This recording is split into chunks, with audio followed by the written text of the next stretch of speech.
Imagine a escuridão úmida de uma madrugada em Jerusalém, quebrada apenas pelo brilho agressivo de tochas romanas e pelo som seco de 30 moedas de prata colidindo contra o chão de pedra do templo.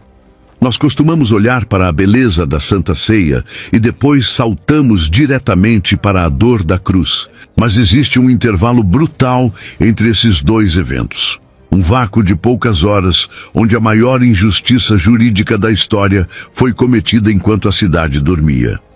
Não foi apenas uma prisão simples, foi uma maratona de 6 julgamentos ilegais, uma conspiração política feita às pressas, e uma batalha espiritual tão intensa que fez os vasos sanguíneos de um homem se romperem antes mesmo de ser tocado por um chicote.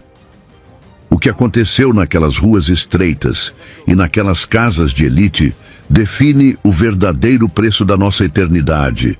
Detalhes cruciais que muitas vezes passam despercebidos na leitura rápida do Evangelho. A noite começou com um hino, mas logo o silêncio tomou conta das ruas estreitas de Jerusalém, enquanto Jesus e seus discípulos deixavam o cenáculo.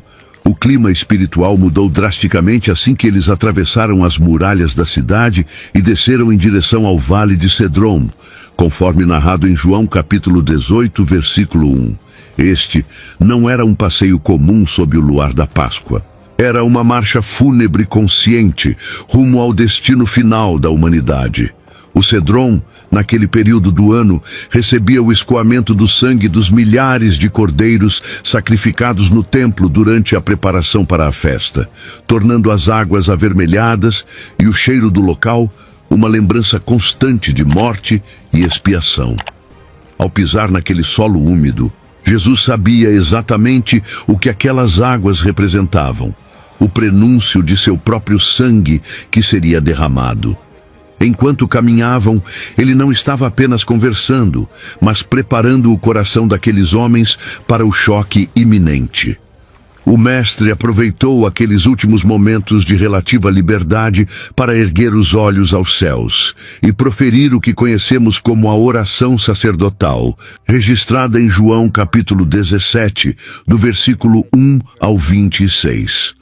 Ali, ele não pediu para ser salvo da missão, mas consagrou-se a ela, intercedendo não apenas pelos 11 que o acompanhavam, mas por todos nós que viríamos a crer depois. É impossível ler esse texto sem sentir o peso da eternidade em cada palavra. Ele falava como quem já estava com um pé na glória e outro no sacrifício, declarando ter concluído a obra antes mesmo de subir na cruz. Mas aí acontece o inesperado dentro do coração de quem ouvia aquela oração. Em vez de focar no medo da dor física, Jesus concentrou-se na glória do Pai e na unidade dos seus seguidores. Ele sabia que o mundo estava prestes a cair em trevas absolutas nas próximas horas, e a única luz que sustentaria aqueles homens seria a certeza de que eles pertenciam a Deus. A caminhada pelo vale escuro do Cedron simboliza a travessia final entre a antiga aliança, marcada pelo sangue de animais que escorria pelo riacho, e a nova aliança, que seria selada pelo próprio Deus encarnado.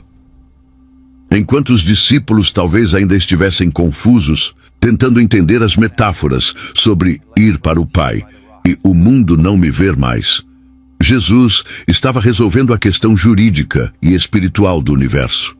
Ele se colocava como o sumo sacerdote que não oferece um animal, mas a si mesmo no altar.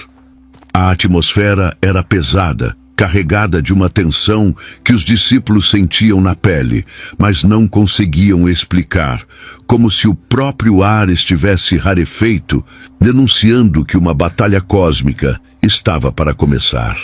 E é aqui que a história fica ainda mais sombria, pois ao terminarem a travessia do vale, eles não encontraram refúgio, mas sim o local exato onde a prensa de Deus esmagaria o Filho do Homem. Chegando ao sopé do Monte das Oliveiras, a geografia do lugar contava uma história profética. O jardim onde entraram era um local familiar, Um refúgio de oliveiras antigas e retorcidas, cujas raízes mergulhavam fundo na terra rochosa da Judéia. No entanto, naquela noite específica, as sombras das árvores pareciam mais longas e ameaçadoras sob a luz da lua cheia de Nissan. O contraste era brutal. De um lado, a cidade iluminada e festiva de Jerusalém, cheia de peregrinos celebrando a libertação do Egito. Do outro, o Rei do Universo entrando na escuridão voluntária para libertar os cativos do pecado. A oração no caminho não foi um mero ritual religioso, mas o posicionamento de um general antes da guerra final. Jesus estava blindando seus discípulos contra o escândalo da cruz, pedindo que o Pai os guardasse do mal, pois sabia que o príncipe deste mundo estava se aproximando com fúria total. A serenidade com que ele atravessou o Cedron, sabendo que Judas já estava reunindo a tropa para caçá-lo, nos mostra um controle absoluto sobre o tempo e a história. Ele não foi pego de surpresa. Ele caminhou intencionalmente para o ponto de encontro com a traição, transformando aquele vale de morte em um corredor para a vida eterna, onde a decisão de beber o cálice já havia sido tomada muito antes de os soldados chegarem. Ao entrarem no local chamado Getsemane, que significa literalmente prensa de azeite, a narrativa bíblica nos leva para o momento mais vulnerável e aterrorizante da vida terrena de Jesus. Conforme descrito em Mateus capítulo 26, versículo 36, ele instruiu seus discípulos a sentarem-se enquanto ele iria orar, mas levou consigo Pedro, Tiago e João para mais perto do epicentro de sua dor. O que aconteceu ali desafia nossa compreensão humana.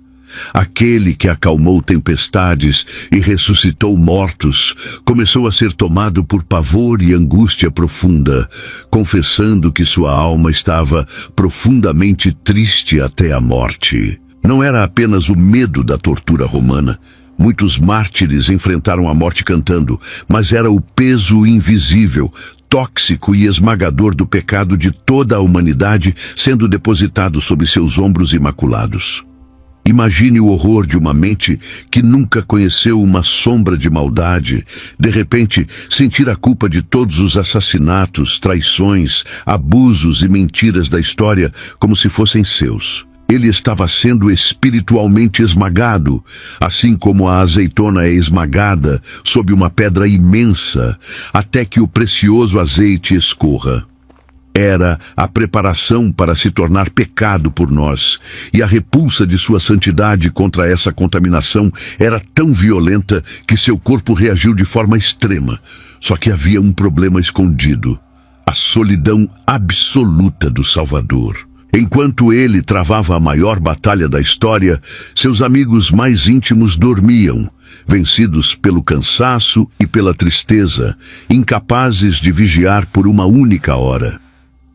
Lucas capítulo 22, versículo 44, nos dá um detalhe médico impressionante que revela a intensidade desse combate interno. Seu suor tornou-se em grandes gotas de sangue que corriam até ao chão. Esse fenômeno, conhecido como hematidrose, ocorre em momentos de estresse mental extremo, quando os pequenos vasos sanguíneos se rompem sob a pele. O corpo de Jesus estava gritando sob a pressão da ira divina que se aproximava. Ele orou 3 vezes pedindo: "Meu Pai, se é possível, passe de mim este cálice." O cálice, nas Escrituras, frequentemente citado nos profetas como Isaías e Jeremias, refere-se ao cálice da ira e do julgamento de Deus. Jesus não estava recuando diante do sofrimento físico, mas recuando diante da ruptura eterna com o Pai, algo que aconteceria na cruz. A natureza humana de Cristo desejava a vida e a comunhão ininterrupta com Deus, mas sua natureza divina e sua missão exigiam a submissão total. O silêncio dos discípulos dorminhocos contrastava com os gritos da alma do Messias, evidenciando que a obra da redenção era algo que somente ele poderia realizar, sem ajuda, sem suporte, totalmente isolado na escuridão daquela noite fria. A resposta do céu veio não com a remoção do cálice, mas com o fortalecimento para bebê-lo. Lucas nos conta que um anjo do céu apareceu para confortá-lo. Mas logo após esse momento de refrigério sobrenatural, a decisão estava selada. O seja feita a tua vontade não foi uma resignação passiva de quem perdeu a batalha, mas o grito de vitória de quem conquistou a própria vontade para salvar os outros. Ao se levantar daquela oração, Jesus já não era mais a vítima angustiada, mas o cordeiro resolvido. A transformação foi visível. A tremedeira do pavor deu lugar a uma majestade inabalável. Ele acordou os discípulos não para fugirem, mas para enfrentarem o traidor que chegava. O Getsêmani foi o verdadeiro campo de batalha, onde a vitória foi decidida. A cruz foi apenas a execução pública dessa vitória. O que pode ter acontecido dentro dele durante aqueles momentos finais de oração foi a troca definitiva. Ele aceitou o inferno que merecíamos para nos dar o céu que ele merecia. O suor de sangue limpou o solo maldito desde o Éden, e agora, com o rosto ainda marcado pela agonia, mas com os olhos fixos no propósito, ele viu as tochas serpenteando pelo monte. A hora havia chegado, e o Filho do Homem estava pronto para ser entregue nas mãos dos pecadores. O silêncio do olival foi subitamente rasgado pelo barulho de metais, passos pesados e vozes abafadas. Judas Iscariotes não veio sozinho. Ele trouxe consigo uma multidão armada com espadas e varas, enviada pelos principais sacerdotes e anciãos do povo, além de uma coorte romana, um destacamento militar treinado para reprimir rebeliões violentas. A cena descrita em João, capítulo 18, versículo 3, é visualmente impactante. A pureza da natureza iluminada pela lua sendo invadida pela luz artificial e agressiva das tochas e lanternas humanas. Eles esperavam encontrar um revolucionário escondido nas sombras, pronto para lutar ou fugir. Mas encontraram Jesus de pé, totalmente exposto e calmo. A estratégia de Judas para identificar o mestre era o cúmulo da perversidade. Um beijo. Na cultura da época, o beijo era um sinal de reverência, amizade e submissão de um discípulo ao seu rabino. Usar esse gesto sagrado de intimidade como ferramenta para uma sentença de morte revelava a profundidade da queda de Judas. Quando ele se aproximou e disse, "Salve, mestre", beijando-o efusivamente, não houve gritos de ódio da parte de Jesus, apenas uma pergunta que ecoaria na eternidade. "Amigo, a que vieste?" Ou, conforme Lucas, capítulo 22, versículo 48, "Judas, com um beijo traz o Filho do Homem." Aquele ato marcou a transição final de Judas, de apóstolo a filho da perdição, selando seu destino trágico. E então, no jardim, uma descoberta muda tudo. Quando Jesus adiantou-se e perguntou à tropa armada, "A quem buscais?" E eles responderam, "A Jesus, o Nazareno." A resposta de Cristo foi uma explosão de autoridade divina, contida em duas palavras, "Eu sou." O texto bíblico relata que, ao ouvirem isso, os soldados recuaram e caíram por terra. Isso nos mostra que Jesus não foi preso porque era fraco, mas porque permitiu. Aquele momento provou que nenhuma força militar da Roma antiga ou autoridade religiosa de Israel tinha poder real sobre ele. Ele poderia ter, como disse a Pedro em Mateus capítulo 26, versículo 53, orado ao Pai e recebido mais de 12 legiões de anjos para defendê-lo. No entanto, ele se entregou voluntariamente. A violência irrompeu brevemente quando Pedro, num ímpeto de lealdade carnal e desesperada, sacou sua espada e cortou a orelha de Malco, servo do sumo sacerdote. A resposta de Jesus foi imediata e compassiva. Ele tocou a orelha do homem e o curou. Imagine a cena. No meio de sua própria prisão, segundos antes de ser amarrado como um criminoso, Jesus realizou seu último milagre de cura física, beneficiando um de seus inimigos. Ele parou a violência dos seus seguidores para se submeter à violência dos seus opressores, ensinando ali, na prática, que seu reino não se estabelecia pela força da espada. O caos controlado da prisão revela a soberania de Deus mesmo nas horas mais sombrias. Jesus negociou a liberdade dos seus discípulos dizendo: "Se é a mim, pois, que buscais, deixai ir estes", garantindo que a profecia de que nenhum deles se perderia fosse cumprida. Enquanto os soldados o amarravam e o levavam, os discípulos, tomados pelo pânico e pela confusão de verem seu Messias poderoso se render sem lutar, fugiram na escuridão. Marcos capítulo 14, versículo 51, ainda relata um jovem que, agarrado pelos soldados, largou o lençol que o cobria e fugiu nu. Um retrato cru do medo e da desorientação que abateu a todos. Jesus foi levado não como um mestre respeitado, mas como um bandido perigoso, empurrado ladeira abaixo de volta pelo vale de Cedron, agora sob custódia, rumo a um julgamento ilegal que já tinha veredito antes mesmo de começar.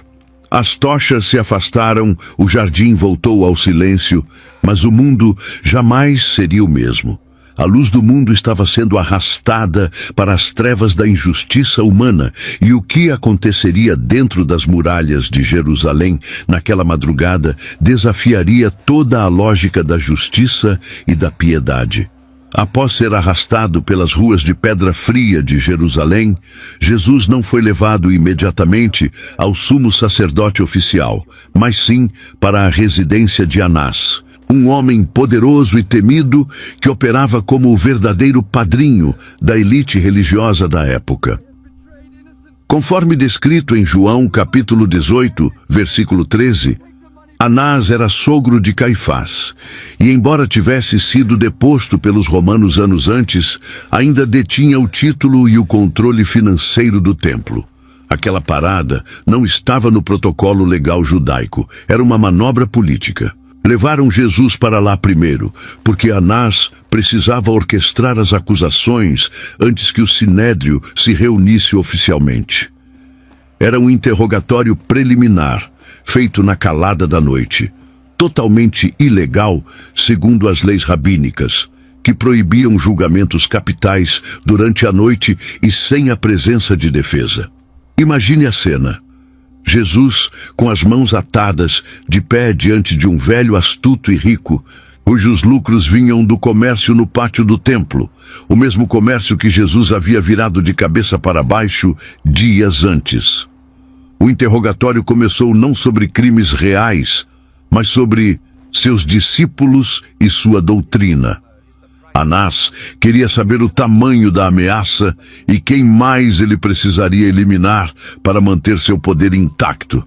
Mas aí acontece o inesperado na dinâmica daquela sala escura. Em vez de se intimidar diante daquele poder corrupto ou implorar por misericórdia, Jesus virou a mesa do tribunal moral. Ele respondeu com uma lógica cristalina e desafiadora. Eu falei abertamente ao mundo. Nada disse em oculto. Por que me interrogas? Pergunta aos que ouviram o que lhes falei. Ao dizer isso, Jesus expôs a farsa daquele processo. Ele estava lembrando a Anás que, pela lei judaica, o juiz não podia interrogar o réu buscando autoincriminação. A acusação deveria ser sustentada exclusivamente por testemunhas. Essa resposta, carregada de verdade e coragem, provocou a ira imediata de um dos guardas presentes. João, capítulo 18, versículo 22, relata que o oficial deu uma bofetada no rosto de Jesus, dizendo: "É assim que respondes ao sumo sacerdote." Esse foi o primeiro golpe físico registrado no processo de julgamento. O som daquele tapa ecoou não apenas na sala, mas na história. Era a brutalidade tentando silenciar a verdade. Jesus, com o rosto ardendo e possivelmente sangrando, não revidou com fúria, mas com firmeza inabalável. Se falei mal, dá testemunho do mal, mas se bem, por que me feres? Aquele encontro na casa de Anás revela o contraste absoluto entre a luz e as trevas. De um lado, Anás, livre, sentado no conforto, cercado de guardas, mas escravo da ganância, do medo e da política suja. Do outro, Jesus, preso, ferido, sozinho, mas absolutamente livre em sua consciência e missão. O silêncio de Anás, após a resposta de Jesus, é ensurdecedor. Ele não tinha argumentos, apenas força bruta. Percebendo que não conseguiria arrancar uma confissão fácil ou uma retratação que pudesse usar publicamente, Anás decidiu passar o problema adiante. Ele enviou Jesus, ainda manietado, para a casa de Caifás, onde uma assembleia apressada e sedenta de sangue já estava se formando. Esse primeiro estágio do julgamento serviu para mostrar que a sentença já estava dada antes mesmo de ouvirem o réu. Não se tratava de justiça, mas de eliminação. E enquanto Jesus era empurrado para fora daquela casa, a engrenagem da morte começava a girar mais rápido, preparando o cenário para uma das maiores injustiças que o sistema jurídico humano já produziu. Enquanto a madrugada avançava, a casa de Caifás se transformava em um teatro de horrores jurídicos. Os membros do Sinédrio, o Conselho Supremo dos Judeus, foram convocados às pressas, violando a própria regra de que julgamentos de vida ou morte deveriam ocorrer à luz do dia e no templo, nunca em uma residência privada, durante a noite de uma festa sagrada.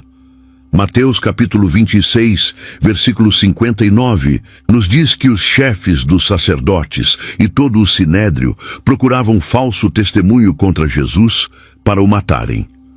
A palavra-chave aqui é procuravam. Eles não tinham um crime, eles precisavam fabricar um. Desfilaram diante de Jesus várias testemunhas compradas, pessoas dispostas a mentir. Mas suas histórias eram tão contraditórias e mal combinadas que nem mesmo aquele tribunal tendencioso conseguia validá-las. Diziam coisas confusas sobre destruir o templo e reconstruí-lo em 3 dias, distorcendo as palavras espirituais de Jesus para soarem como terrorismo físico. No meio daquela cacofonia de mentiras e acusações gritadas, Jesus permanecia em um silêncio real e perturbador. Ele não se defendia, pois sabia que nenhuma defesa seria ouvida. Ele estava cumprindo a profecia de Isaías de que, como ovelha muda perante os tosqueadores, ele não abriria a sua boca. Só que havia um problema escondido para Caifás.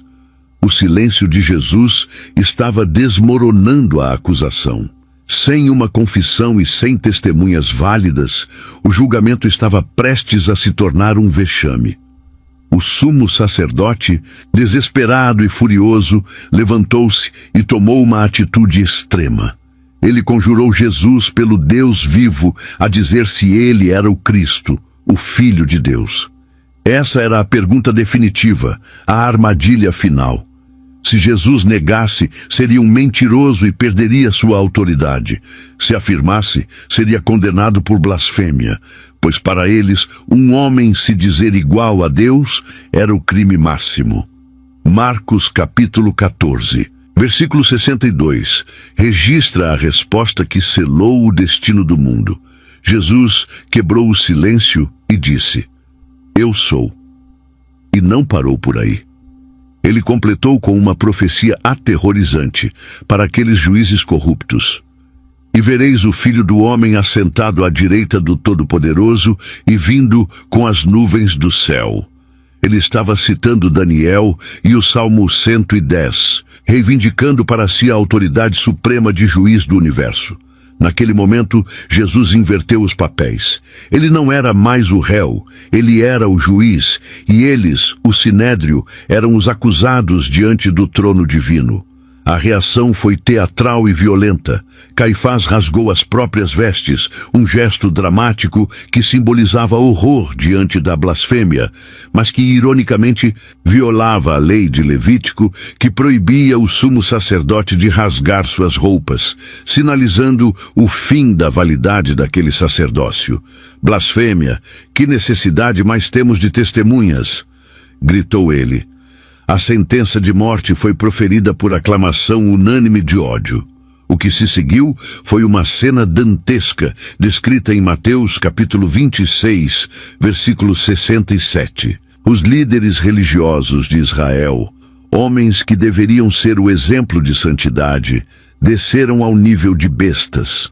Começaram a cuspir no rosto de Deus. Vendaram os olhos de Jesus e o esmurravam, zombando dele em um jogo sádico. Profetiza-nos, ó Cristo, quem é que te bateu? Aquele que moldou o rosto humano com suas próprias mãos, estava agora tendo seu rosto desfigurado pelas criaturas que criou. Essa explosão de violência no Sinédrio marcou o fim da religião institucional daquela época. Eles rejeitaram a verdade em nome de seus dogmas.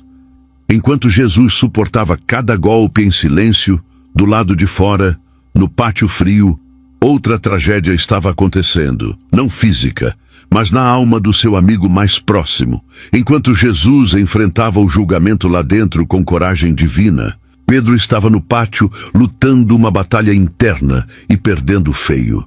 Ele havia seguido o mestre de longe, como diz Lucas, capítulo 22, versículo 54, uma posição perigosa para qualquer discípulo, perto o suficiente para ver, mas longe o suficiente para não ser identificado. O frio da madrugada fez com que ele se aproximasse de uma fogueira acesa pelos servos e guardas, os mesmos inimigos que haviam prendido Jesus.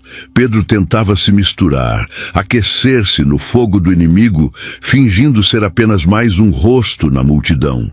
Mas a luz da fogueira iluminou seu rosto, e uma criada o reconheceu. Este também estava com ele, disse ela. O medo paralisante tomou conta do pescador valente.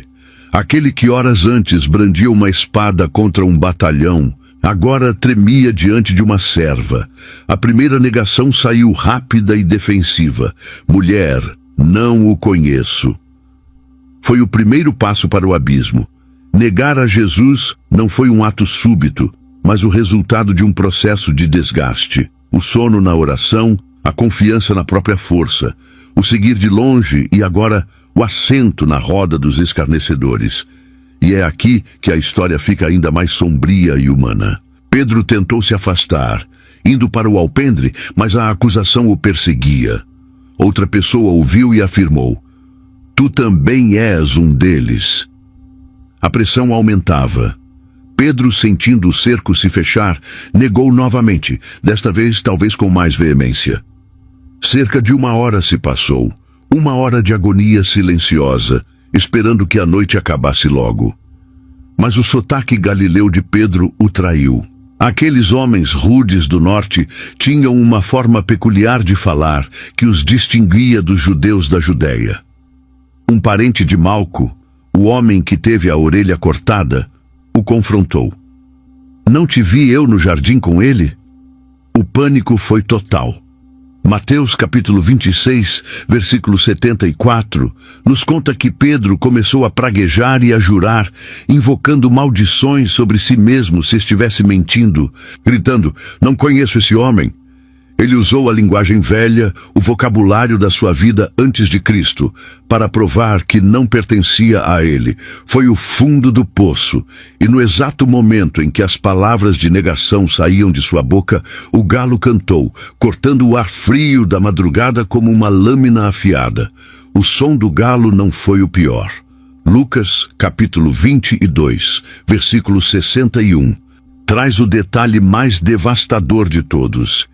E virando-se o Senhor, olhou para Pedro. Jesus, provavelmente sendo transportado de uma sala para outra, ou visível através de uma abertura, cruzou o olhar com Pedro no exato instante da traição. Não foi um olhar de raiva, nem de condenação, o que teria sido suportável. Foi um olhar de dor, de amor ferido e de conhecimento profundo. Aquele olhar quebrou Pedro em 1000 pedaços. A profecia feita na ceia, que Pedro jurou ser impossível, havia se cumprido. A arrogância de morrerei contigo foi pulverizada pela fraqueza humana. Pedro saiu dali e, diz a Bíblia, chorou amargamente. Não foi um choro comum, foi o choro convulsivo de quem viu a verdadeira face de sua própria covardia. Mas, diferente de Judas, que se fechou no remorso mortal, o choro de Pedro foi o início de uma cura dolorosa. Ele precisava morrer para sua autoconfiança, para poder renascer, como o pastor humilde que lideraria a igreja. Naquela noite, enquanto Jesus apanhava para salvar Pedro, Pedro negava Jesus para salvar a própria pele. Essa é a anatomia da graça. Um Salvador que morre pelos que o negam, amando-os mesmo no momento mais feio de suas vidas. Enquanto a manhã rompia com uma luz pálida sobre Jerusalém, a realidade dos fatos começou a desabar sobre a consciência de Judas Iscariotes.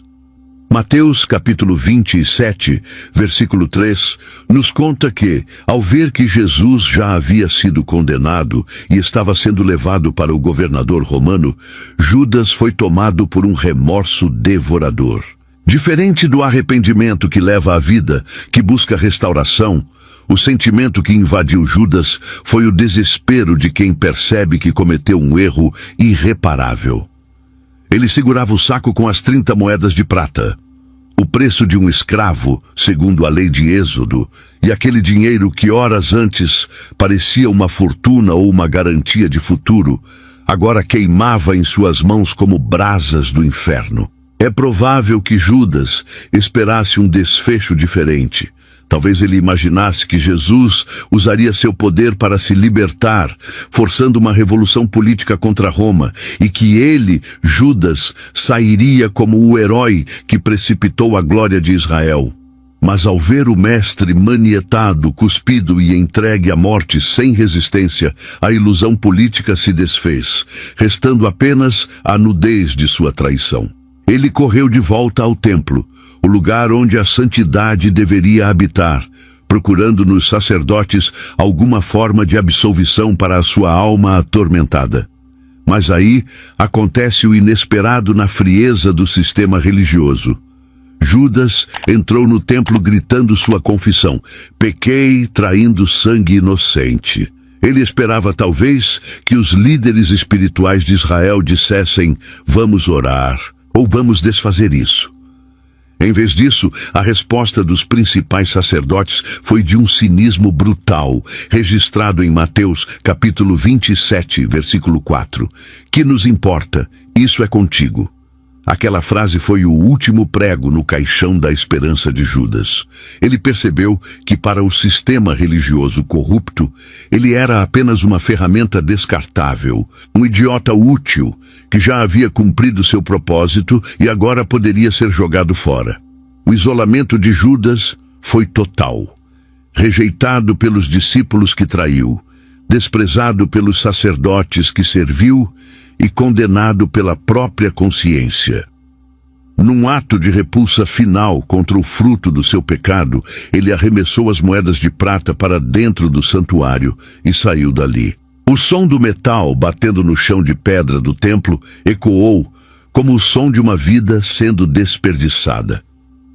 O dinheiro que ele tanto amou não pôde comprar sua paz, nem desfazer o passado. O fim de Judas é um dos capítulos mais sombrios da Bíblia, narrado com detalhes crus em Atos dos Apóstolos, capítulo 1, versículo 18. Ele não buscou o perdão de Deus, que estava disponível até mesmo para ele, naquela cruz que se erguia. Ele buscou a fuga na morte. Ele foi para um campo, possivelmente um local de extração de barro para oleiros, e ali cometeu suicídio. A tragédia de Judas não foi apenas o pecado da traição.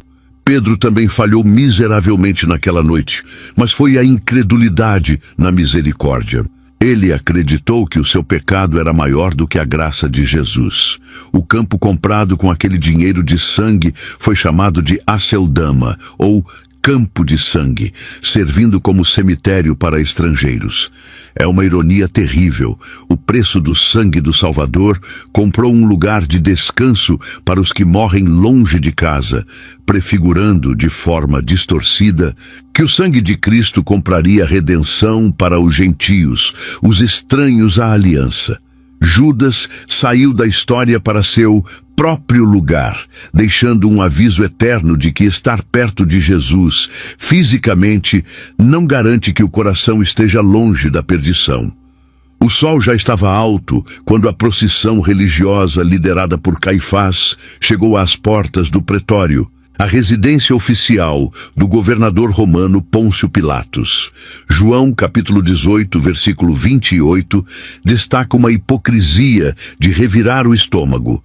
Os líderes judeus não entraram no tribunal gentil para não se contaminarem ritualmente e poderem comer a Páscoa, mas não viram problema algum em usar aquele mesmo sistema gentio para assassinar um inocente. Pilatos, um homem pragmático, cruel e irritado com as superstições judaicas, teve que sair para atendê-los. A acusação mudou drasticamente. No Sinédrio, a questão era religiosa, blasfêmia. Diante de Pilatos, a acusação tornou-se política. Encontramos este homem pervertendo a nação, proibindo dar o tributo a César e dizendo que ele mesmo é Cristo, o Rei. Conforme Lucas capítulo 23, versículo 2. Jesus foi jogado no centro do maior conflito de poderes da época. De um lado, a teocracia judaica falida. Do outro, a mão de ferro de Roma. E no meio, o Rei dos Reis, sangrando e em silêncio, parecendo o mais fraco de todos, mas sendo o único que detinha a autoridade real sobre a vida e a morte. Só que havia um problema escondido no interrogatório de Pilatos. Quando ele chamou Jesus para dentro e perguntou: "Tu és o rei dos judeus?", ele esperava encontrar um louco ou um guerrilheiro. Encontrou, em vez disso, alguém que falava de um reino que não é deste mundo. O diálogo entre eles, registrado em João, capítulo 18, versículo 37, é um dos momentos mais profundos da filosofia e da teologia. Jesus declarou que veio ao mundo para dar testemunho da verdade. Pilatos, cínico e moldado pelo relativismo político de Roma, retrucou com a famosa pergunta: "O que é a verdade?" Ele não esperou a resposta, virando as costas para a própria verdade encarnada que estava à sua frente. Pilatos percebeu rapidamente que Jesus não representava uma ameaça militar a César. Ele declarou à multidão: "Não acho nele crime algum." No entanto, a absolvição de Pilatos não valia de nada se ele não tivesse a coragem moral para sustentá-la. Ele sabia que Jesus era inocente, sabia que era inveja dos sacerdotes, mas o medo de uma revolta popular e de perder o favor do imperador começou a pesar mais na balança. O que acontece no pretório muda tudo sobre a nossa compreensão de justiça humana. Pilatos tentou várias manobras para se livrar da responsabilidade sem ter que condenar Jesus. Ele tentou devolvê-lo aos judeus, tentou a anistia da Páscoa e até tentou apelar para a compaixão ou para o sadismo da multidão após o açoitamento. Mas Jesus permaneceu soberano sobre a situação. Em João capítulo 19, versículo 11, Jesus olhou nos olhos do governador e disse: "Nenhuma autoridade terias sobre mim se de cima não te fosse dada." Aquela frase tirou o chão de Pilatos. Ele, que se achava o juiz supremo daquela província, descobriu que era apenas um ator coadjuvante num roteiro divino escrito antes da fundação do mundo. O silêncio de Jesus diante das acusações falsas cumpria a profecia, mas sua fala pontual revelava que ele estava no comando. Ele estava permitindo que o Império Romano o julgasse, para que, através desse julgamento injusto, a justiça de Deus fosse satisfeita para toda a humanidade. Pilatos estava julgando o prisioneiro, mas era o prisioneiro quem estava, silenciosamente, sentenciando o mundo. Ao descobrir que Jesus era galileu, Pilatos viu uma oportunidade de ouro para se livrar daquele problema político. Enviou Jesus para Herodes Antipas, o tetrarca da Galileia, que estava em Jerusalém para a festa. Lucas capítulo 23, versículo 8, nos diz que Herodes ficou muito alegre ao ver Jesus. Não era uma alegria de fé, mas de curiosidade mórbida. Herodes era o homem que havia mandado decapitar João Batista num momento de embriaguez e luxúria. Agora, ele queria ver Jesus realizar algum sinal, como se o Filho de Deus fosse um mágico de corte ou uma atração de circo para entreter a realeza entediada. A expectativa no palácio de Herodes era alta. A corte estava reunida, pronta para o espetáculo. Eles fizeram muitas perguntas, pressionaram, talvez até tenham oferecido liberdade em troca de um milagre. Mas a resposta de Jesus foi o silêncio mais absoluto e ensurdecedor de toda a sua paixão. Ele falou com Pilatos, falou com Caifás, falou com Judas, mas para Herodes ele não disse uma única palavra. E é aqui que a história fica ainda mais sombria espiritualmente. Por que Jesus não falou nada? Porque Herodes já havia silenciado a voz de Deus quando matou João Batista. Quando um homem rejeita repetidamente a luz, chega um momento em que a luz deixa de brilhar para ele. O silêncio de Jesus foi o julgamento de Herodes. Diante daquela recusa em atuar, a curiosidade do rei transformou-se em ódio e desprezo. Herodes e seus soldados, frustrados e sentindo-se insultados pela postura digna daquele carpinteiro prisioneiro, começaram a tratá-lo com escárnio. Lucas capítulo 23, versículo 11, relata que eles o vestiram com uma roupa resplandecente, provavelmente um manto branco ou prateado, usado pela realeza ou por candidatos a cargos públicos, zombando de sua pretensão de ser rei. Foi uma paródia grotesca de coroação. Eles o empurravam de um lado para o outro, rindo daquele rei que não tinha exército nem fazia truques. Jesus tornou-se o bobo da corte por alguns instantes, absorvendo o veneno da zombaria humana para curar a nossa vergonha. O resultado político desse episódio foi bizarro. Pilatos e Herodes, que antes eram inimigos, tornaram-se amigos naquele dia, unidos pelo desprezo comum a Jesus. O mundo se une quando o objetivo é rejeitar o Cristo. Herodes, não achando o crime digno de morte, ou talvez não querendo a responsabilidade política, devolveu Jesus a Pilatos, ainda vestido com aquele manto de ridículo. Essa jornada de ida e volta pelas ruas de Jerusalém, agora com Jesus vestido de forma extravagante, expôs o Salvador a ainda mais humilhação pública. Ele foi tratado como um joguete nas mãos dos poderosos, uma batata quente que ninguém queria segurar, mas que ninguém queria soltar de verdade. O Rei do Universo, que veste os lírios do campo com glória maior que a de Salomão, foi vestido com trapos de zombaria, mostrando que o reino dele inverte todos os valores humanos. Ele aceitou ser o rei de mentira dos homens para ser o rei de verdade das nossas vidas. De volta ao tribunal de Pilatos, a situação atingiu seu ponto de ebulição. O governador, tentando uma última cartada para liberar Jesus, invocou o costume de soltar um prisioneiro na Páscoa. Ele colocou lado a lado dois homens, Jesus, chamado o Cristo, e Jesus Barrabás.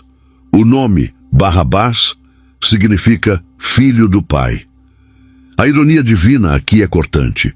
A multidão teve que escolher entre o filho do Pai terreno, um revolucionário violento, assassino e ladrão, e o verdadeiro filho do Pai celestial, o príncipe da paz. Mateus capítulo 27, versículo 20, revela que os sacerdotes persuadiram a multidão a pedir Barrabás. Quando Pilatos perguntou, "Que farei então de Jesus?", o grito uníssono, demoníaco e irracional foi, "Seja crucificado." Ali, a humanidade fez sua escolha. Nós preferimos o assassino, que promete liberdade, pela força do que o Salvador, que traz liberdade pelo sacrifício. Barrabás foi solto. O culpado saiu livre porque o inocente tomou o seu lugar. Essa é a imagem perfeita da substituição penal. Nós somos Barrabás, livres da condenação porque Jesus ocupou nosso lugar no corredor da morte. Mas Deus ainda não tinha dito a última palavra sobre o sofrimento necessário para a redenção. Pilatos, cedendo à pressão e querendo apaziguar a sede de sangue para evitar a morte de Jesus na cruz, ordenou que ele fosse açoitado. O flagelo romano não era uma simples punição. Era uma tortura preliminar que frequentemente matava a vítima. O chicote, chamado flagrum, tinha tiras de couro com pedaços de osso e chumbo nas pontas, desenhado para rasgar a carne e expor músculos e vísceras. João, capítulo 19, versículo 1, relata esse momento com uma brevidade que esconde o horror. Pilatos, pois, tomou então a Jesus e o açoitou. Cada golpe era uma dívida nossa sendo paga na carne dele. Isaías 53 diz que pelas suas pisaduras fomos sarados. Após o açoitamento, os soldados romanos levaram a zombaria a um novo nível de crueldade. Trançaram uma coroa de espinhos longos e duros da região e a cravaram em seu crânio, causando uma dor excruciante e sangramento abundante que cobria seu rosto. Deram-lhe um manto de púrpura e uma cana como cetro, ajoelhando-se e dizendo, "Salve, Rei dos Judeus", enquanto batiam em sua cabeça com a cana, cravando ainda mais os espinhos. A cena final desse processo legal é apresentada em João capítulo 19, versículo 5. Pilatos trouxe Jesus para fora, desfigurado, sangrando, coroado de espinhos e vestido de púrpura, e disse à multidão, "Eis o homem." A intenção de Pilatos talvez fosse despertar piedade. Vejam, ele já está destruído, não é ameaça para ninguém. Mas a visão do cordeiro imolado apenas incitou mais ódio nos líderes religiosos. "Crucifica-o, crucifica-o", gritavam eles. Pilatos, vendo que nada adiantava e que um tumulto se formava, lavou as suas mãos na frente de todos, dizendo-se inocente daquele sangue. Mas a água não limpa a covardia. A multidão gritou a terrível maldição: "O seu sangue caia sobre nós e sobre nossos filhos." E assim a sentença foi dada. A cruz foi preparada. A noite mais longa da história havia terminado, mas o dia mais escuro estava apenas começando. Jesus, carregando em seu corpo as marcas do ódio humano e em seu espírito o peso do pecado do mundo, começou a caminhada final rumo ao Gólgota. A madrugada de julgamentos ilegais acabou, dando lugar ao sacrifício eterno e perfeito. Diferente dos discípulos que dormiram de cansaço naquela noite, convido você a se manter vigilante e atento a cada detalhe deste estudo. Se você valoriza conteúdos que tratam a Bíblia com a seriedade e a profundidade que ela merece, verifique sua inscrição no canal e deixe seu gostei. É um gesto simples, mas que ajuda essa mensagem a alcançar mais pessoas sedentas pela verdade. Escreva nos comentários, "Eu vou vigiar", e vamos juntos iniciar essa caminhada.